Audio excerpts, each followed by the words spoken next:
Hi everyone! In today's video, I'm going to take you through issues in subject-verb agreement. So subject-verb agreement is usually not very hard. It's something that we learned back in elementary school, and for most of our sentences, it's pretty intuitive and we can do it by sound.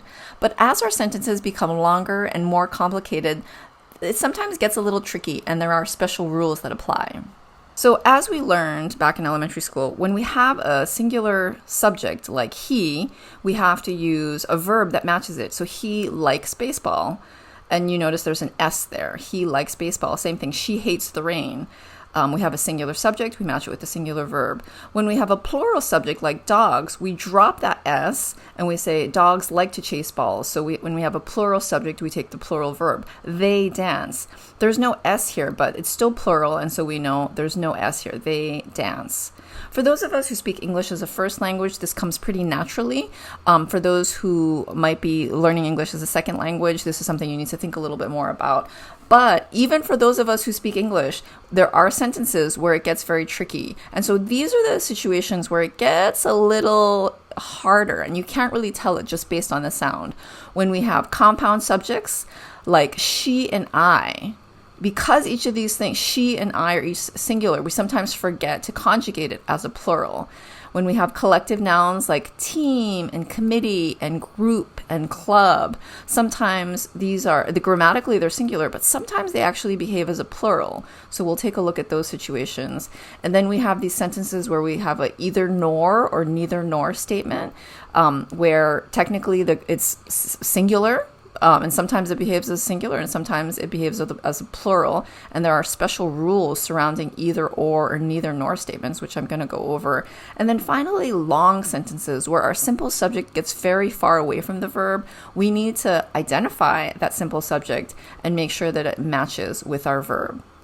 So here's our first example. Maria and I like or likes to dance. This one's an easy one, right? It's plural. Maria and I like to dance. Good. And if you guessed that, awesome. Okay, plural, they like to dance. Same thing with the next one. Her natural ability and desire has or have led to a successful career. They have led to a successful career, right? We have two things, so it is plural. Our other example is when we have collective nouns. So collective nouns are these nouns over here, like flock or pack or colony or a plague of locusts. They are a group that contains a bunch of things. So grammatically it is singular, but sometimes when those individuals in the group come out and behave individually, then we have to treat it as a plural. So here are a few examples. The team win or wins the game. The team win or wins the game. It's singular, one team. So the team, it wins the game. Good.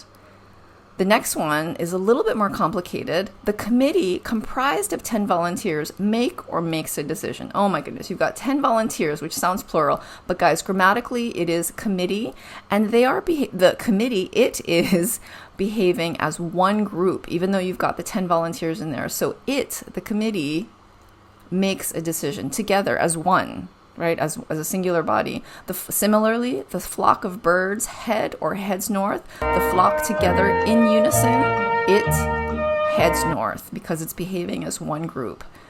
But there are some situations where that collective noun, the team or the class or the group, behave as individuals. So the team of players proceeds onto the stage one by one. So they're highlighting the individuals in that team. So in this case, because it's behaving as a plural, the team, they one by one proceed. Okay, that one's a little trickier, but one more example. The class is or are debating among themselves. We have a clue right here. This is plural, themselves. So they are debating amongst themselves.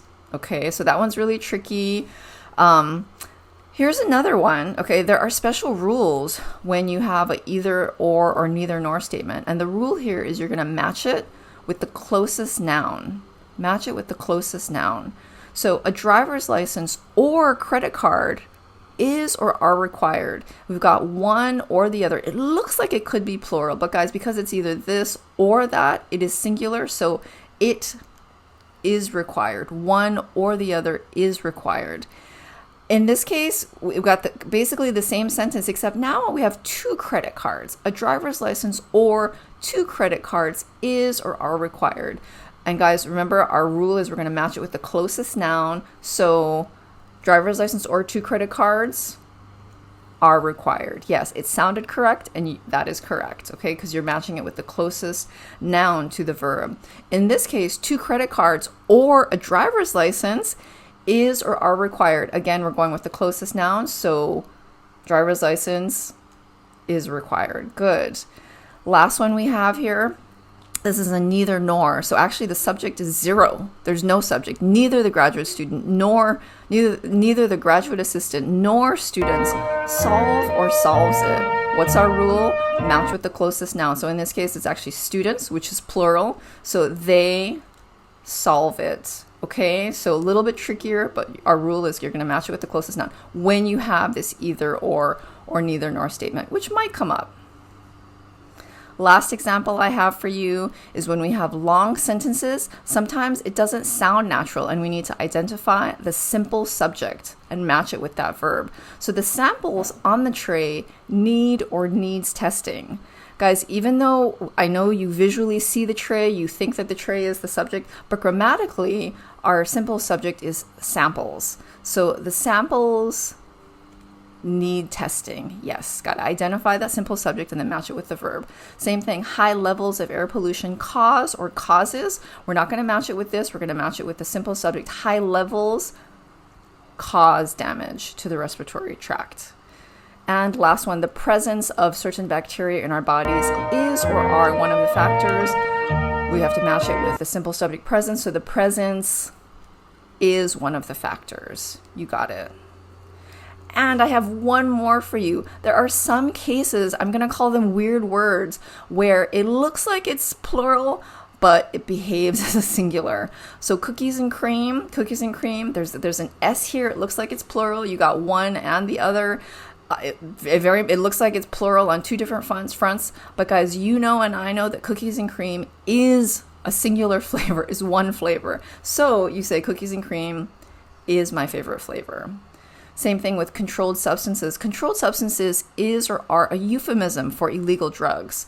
So we're talking about the phrase. We're not talking about a bunch of different substances. We're talking about this phrase, controlled substances. We could even put it in quotes maybe. Controlled substances is or are a euphemism.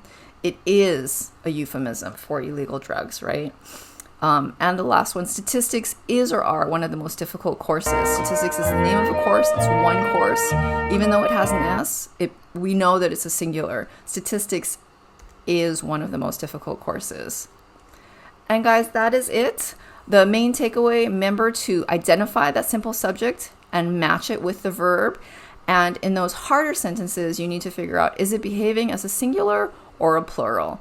And whatever it's doing, that's the verb you're going to give it. Okay? Thanks and good luck.